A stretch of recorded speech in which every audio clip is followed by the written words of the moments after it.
Bonjour, c'est Ursule encore. Alors, on est le 9 novembre 2022. Alors, je viens sur la trompette une seconde fois encore et je viens proclamer le retour de notre Seigneur Jésus-Christ. Amen. Soyons tous bénis. Alors, je fais des séquences de messages de 15 minutes parce que j'ai pas fini de régler mon problème. Amen. Avec ma seconde chaîne. Pourtant, il faut que j'apporte mes vidéos. Alors, j'ai décidé de couper mes vidéos en petites séquences le temps que je règle ce dossier-là. Alors, ils sont marqués du sceau de Dieu. Voilà pourquoi ils sont devant le trône. Amen. Voilà pourquoi ils le clament haut et fort.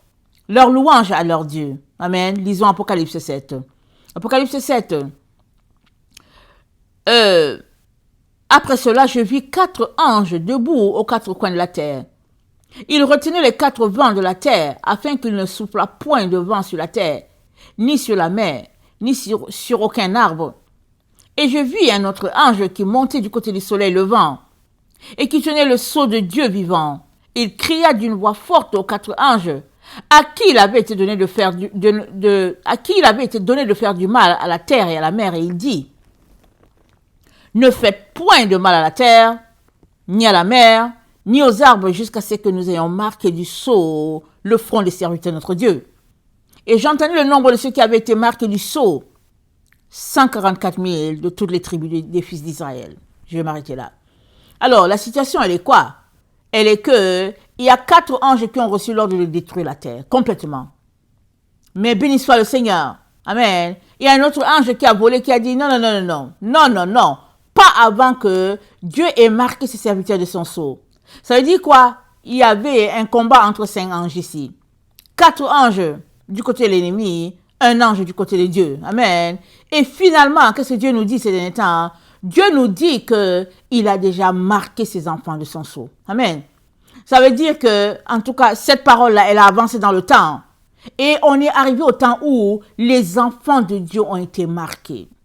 Alors, qu'est-ce qui prouve que tu as été marqué? Si tu te retrouves à te dépouiller de ta saleté, de ta vie lugubre, des mauvaises actions que tu poses, si tu te retrouves en train de faire ça, tu es tout simplement en train de témoigner que tu es l'enfant de Dieu. Amen. Une telle personne qui est sur le chemin de la sainteté, du dépouillement, Dieu lui donne, amen, de continuer son œuvre sur la terre afin qu'il puisse se purifier.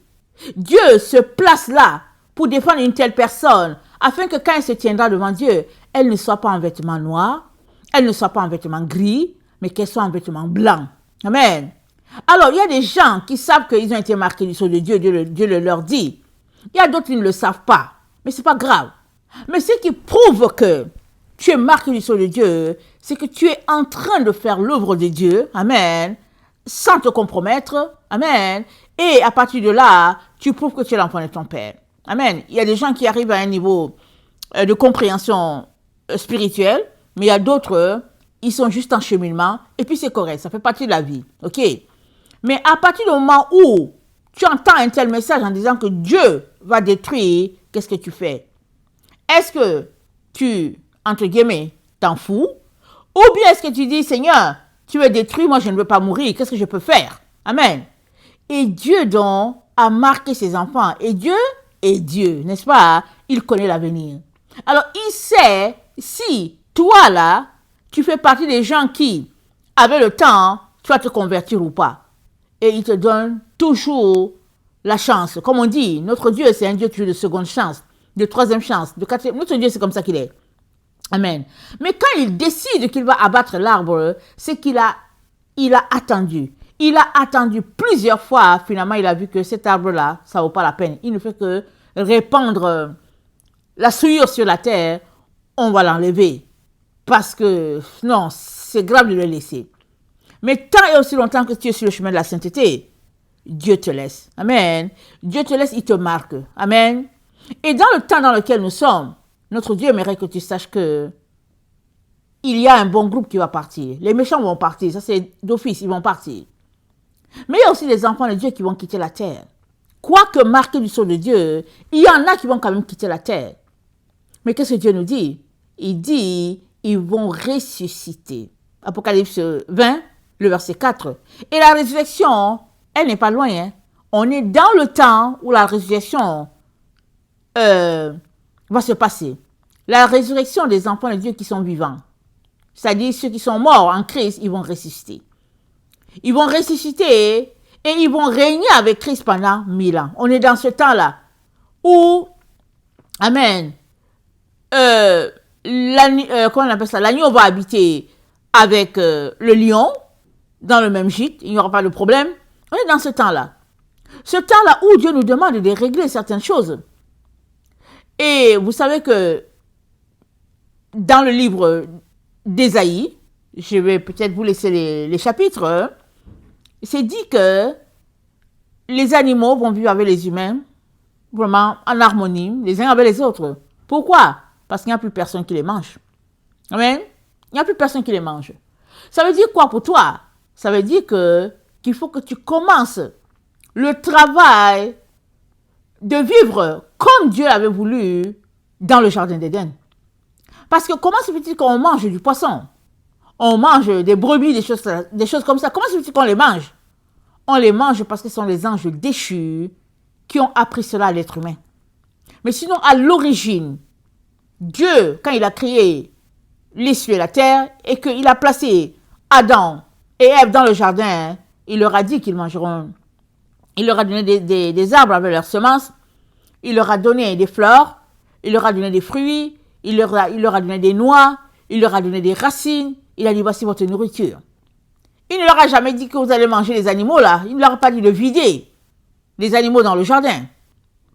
Et les anges sont venus connaître les filles sur la terre, ils ont fait des enfants avec, et puis finalement, il n'y a plus assez de nourriture pour nourrir ce monde-là.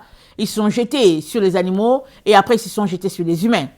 C'est comme ça que Dieu a dit, j'en ai assez, je vais détruire la race humaine, et c'est comme ça que Noé a trouvé grâce devant Dieu, et Noé a été gardé pur. Alors, on est dans ce temps-là où la destruction va encore se passer. Mais voilà ce qui arrivera à ceux qui vont se mettre sur le chemin de la perfection. On est dans Apocalypse 7, n'est-ce pas? Lisons le verset 9. Après cela, je regardais.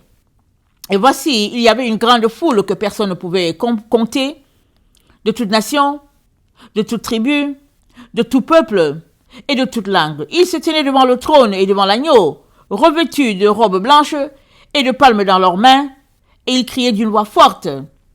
Et ils disaient, le salut à notre Dieu, qui est assis sur le trône, et à l'agneau, et à tous les anges et tous les anges se tenaient autour du trône, et les vieillards, et les 4 êtres vivants, et ils se prosternèrent leur face devant le trône, et ils adorèrent Dieu, en disant Amen. La louange, la gloire, la sagesse, l'action de grâce, l'honneur, la puissance et la force soient à notre Dieu au siècle des siècles. Amen. Et l'un des vieillards prit la parole et me dit, ceux qui sont revêtus de robes blanches, qui sont-ils et d'où sont-ils venus? Je lui dis, mon Seigneur, tu le sais.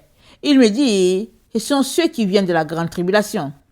Ils ont lavé leurs robes, ils les ont blanchis dans le sang de l'agneau. C'est pour cela qu'ils sont devant le trône de Dieu et le servent jour et nuit dans son temple. Celui qui est assis sur le trône dressera sa tente sur eux. Ils n'auront plus faim, ils n'auront plus soif, et le soleil ne les frappera point, ni aucune chaleur. Car l'agneau qui est au milieu du trône les paîtra et les conduira aux sources des eaux de la vie, et Dieu essuiera toutes larmes de leurs yeux. Amen. Alors, le verset 14, verset 13. Un des vieillards prit la parole et me dit, ceux qui sont revêtus de robes blanches, qui sont-ils et d'où viennent-ils? Je lui dis, mon Seigneur, tu le sais. Il me dit, ce sont ceux qui viennent de la grande tribulation. Ils ont lavé leurs robes, ils les ont blanchis dans le sang de l'agneau. C'est pour cela qu'ils sont devant le trône de Dieu et le servent jour et nuit dans son temple. Celui qui est assis sur le trône dressera les tentes sur eux.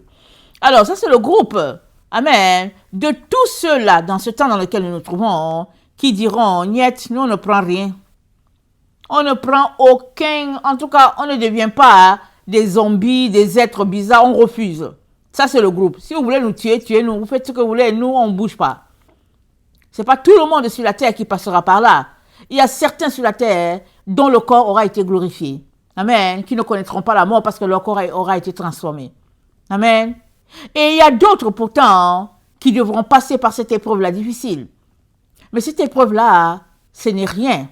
Si Jésus-Christ est dans ton cœur, le martyr, c'est un gain. Amen. Les apôtres, ils sont morts par martyr. Et c'est un gain. C'est une grâce. Parce que le sang de quelqu'un qui est saint, c'est un sang qui purifie la terre. Amen. Mais il y a des gens qui auront aimé tellement leur Dieu qu'ils vont dire, faites ce que vous voulez. Nous, on ne va pas adorer une statuette. On ne va pas adorer un mort. On ne va pas adorer les démons. Non, on ne va pas faire. Amen. Et ce groupe-là s'est dit que c'est pour cela qu'ils sont devant le trône de Dieu et le servent jour et nuit dans son temple. Et celui qui a assis dressera sa tente sur eux. Alléluia et amen. Et Dieu est en train de se préparer une armée nombreuse, amen, d'enfants.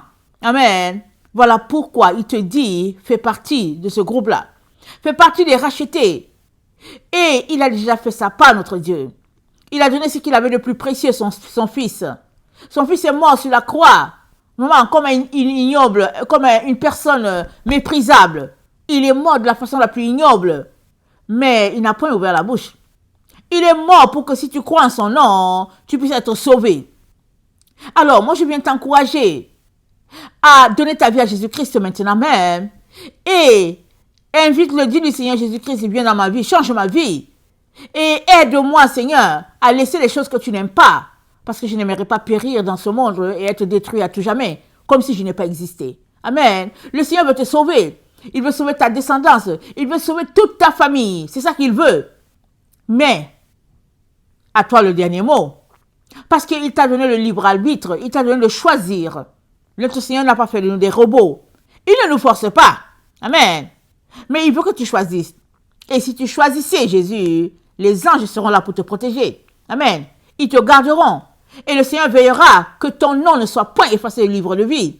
Il veillera que tu puisses arriver jusqu'au bout afin que ta vie soit préservée à tout jamais. Il veillera à cela.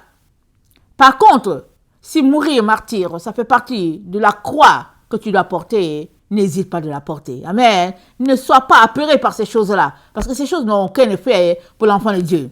Amen. L'enfant de Dieu est victorieux surtout, même sur la mort. Amen. Parce que la Bible dit, ô mort, où est ton aiguillon?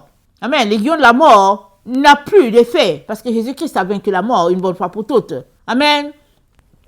Alors, il est donc très très important qu'on puisse sortir de nos distractions, qu'on puisse sortir de nos leurres, qu'on puisse changer les choses qui doivent être changées le plus rapidement possible, parce que nous sommes complètement dans les temps de la fin. Il n'y a plus un temps là-bas devant. Non, non, non. Arrêtez de croire aux mensonges. Le temps est écoulé. Le temps est épuisé. On est au temps de la fin complètement. Amen, complètement. Et il est très important qu'on puisse régler ce dossier-là. Alors que je vous parle, le Seigneur m'a parlé hier, il m'a parlé ce matin, il m'a dit, parle, rappelle, dis-le. Il a dit, insiste sur le temps. Parce qu'on est dans le temps, on est dans les derniers moments. Il dit, insiste là-dessus. Parce que le tout se joue dans le temps. Parce que quelqu'un peut vouloir se réveiller, mais s'il se réveille trop tard, c'est trop tard. C'est maintenant qu'il faudrait décider, afin que la personne soit épargnée de la destruction qui va arriver sur la terre et qui va balayer un bon nombre. Ceux qui auront été apprêtés, morts ou pas morts, ils sont avec le Seigneur. Mais ce sont ceux qui auraient aimé donner leur vie à Jésus, mais qui auront peut-être retardé et qui se retrouveront, s'ils se retrouvent à être pris dans l'autre monde, c'est-à-dire que le monde des morts, et que Dieu n'est pas dans sa vie, il sera tout simplement balayé de la présence de Dieu, alors que ce n'est pas ça qu'il voulait. Amen. Alors le Seigneur, vraiment nous encourage à mettre les points sur nos i. Amen. Aujourd'hui même. Réglons nos problèmes. Amen. Donnons notre vie à Jésus-Christ et décidons de quitter la vie que nous menons, une vie loin de Dieu. Et embrassons cette vie-là que Dieu aime, loin des fourberies. Amen. Loin des mensonges, loin des ténèbres. Une vie là où Dieu règne à tout jamais. Que le Seigneur bénisse sa parole. Je vous aime beaucoup. Et Dieu davantage. Maranatha, Jésus revient. Amen et amen.